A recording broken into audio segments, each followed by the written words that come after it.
ಚಿತ್ರದುರ್ಗದಲ್ಲಿ ಕೋವಿಡ್ ವೇಳೆ ಕೋಟಿ ಹಣ ಗುಳುಮಾಗಿದೆಯಾ? ಜಿಲ್ಲಾ ಪಂಚಾಯತ್ ಕೆಡಿಪಿ ಮೀಟಿಂಗ್ ನಲ್ಲಿ ಹಗರಣದ ಸದ್ದು ಜೋರಾಗ್ತಾ ಇದೆ.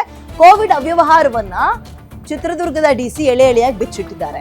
ಜಿಲ್ಲೆಯಲ್ಲಿ 100 ಕೋಟಿಗೂ ಅಧಿಕ ಹಣ ಖರ್ಚಾಗಿರುವಂತಹ ಮಾಹಿತಿ ಇದ್ದು, ಇದರಲ್ಲಿ 38.46 ಕೋಟಿ ರೂಪಾಯಿ ಅವ್ಯವಹಾರ ನಡೆದಿದೆ.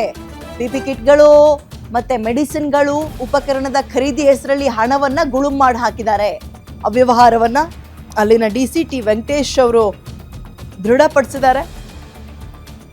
ವೆಂಕಟೇಶ್ ಅವರಿಂದ ಸರ್ಕಾರಕ್ಕೆ ಒಂದು ರಿಪೋರ್ಟ್ ಕೂಡ ಸಲ್ಲಿಕೆಯಾಗಿದೆ. ಜಿಲ್ಲಾ ಉಸ್ತುವಾರಿ ಕಾರ್ಯದರ್ಶಿ ಅಮ್ಲಾನ್ ಆದಿತ್ಯ ಬಿಸ್ವಾಸ್ಗೆ ವರದಿ ಸಲ್ಲಿಕೆ ಆಗಿದೆ. ಸೂಕ್ತ ದಾಖಲೆಯನ್ನ ಸಲ್ಲಿಸದೆ ಹಣ ದುರ್ಬಳಕೆ ಬಗ್ಗೆ ಉಲ್ಲೇಖ ಕೂಡ ವರದಿಯಲ್ಲಿ ಸಿಗುತ್ತೆ.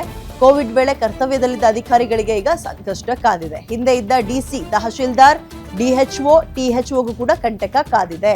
ಎಷ್ಟು ಹಣವನ್ನ ಗುಳುಂ ಮಾಡಿದ್ರಿ? ಕರೋನಾ ಹೆಸರಲ್ಲಿ ಎಷ್ಟೋ ಮನೆಗಳು, ಕುಟುಂಬಗಳು ಬೀದಿ ಪಾಲಾಗಿವೆ, ಹೆಣಗಳು ಬಿದ್ದಿವೆ. ಅಟ್ ದ ಸೇಮ್ ಟೈಮ್ ಎಷ್ಟೋ ಜನ ಉದ್ಧಾರ ಆಗಿದ್ದಾರೆ. ಹೆಂಗೆ ಅಂದ್ರೆ ಹಿಂಗೆ, ಬಡವರ ಹೆಸರಲ್ಲಿ, ರೋಗಿಗಳ ಹೆಸರಲ್ಲಿ, ಕರೋನಾ ಹೆಸರಲ್ಲಿ ನುಂಗು ನೀರು ಕುಡಿದಿದ್ದಾರೆ. ಮೆಡಿಸಿನ್, ಪಿಪಿ ಕಿಟ್ಟು, ಮಾಸ್ಕಿನ ಹಗರಣ ಕೇಳ್ತೀರಾ, ಸ್ಯಾನಿಟೈಸರ್ ಹಗರಣ ಕೇಳ್ತೀರಾ, ಬೆಡ್ಗಳ ಹಗರಣ ಕೇಳ್ತೀರಾ. ಒಂದಾ ಎರಡ?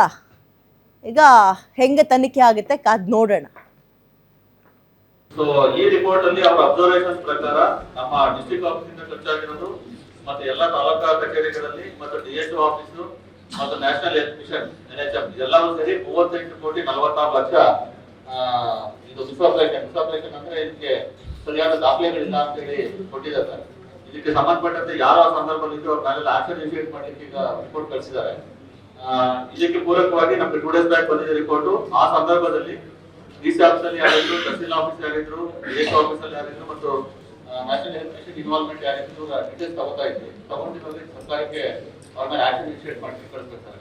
ಸೊ ಈ ರಿಪೋರ್ಟ್ ಅಲ್ಲಿ ಅವರ ಅಬ್ಸರ್ವೇಷನ್ ಪ್ರಕಾರ ನಮ್ಮ ಡಿಸ್ಟ್ರಿಕ್ಟ್ ಆಫೀಸ್ ಇಂದ ಖರ್ಚಾಗಿರೋದು ಮತ್ತೆ ಎಲ್ಲ ತಾಲೂಕಾ ಕಚೇರಿಗಳಲ್ಲಿ ಮತ್ತು ಡಿಎಚ್ಒ ಆಫೀಸ್ ಮತ್ತು ನ್ಯಾಷನಲ್ ಹೆಲ್ತ್ ಮಿಷನ್ NHM ಎಲ್ಲವೂ ಸೇರಿ 38.46 ಲಕ್ಷ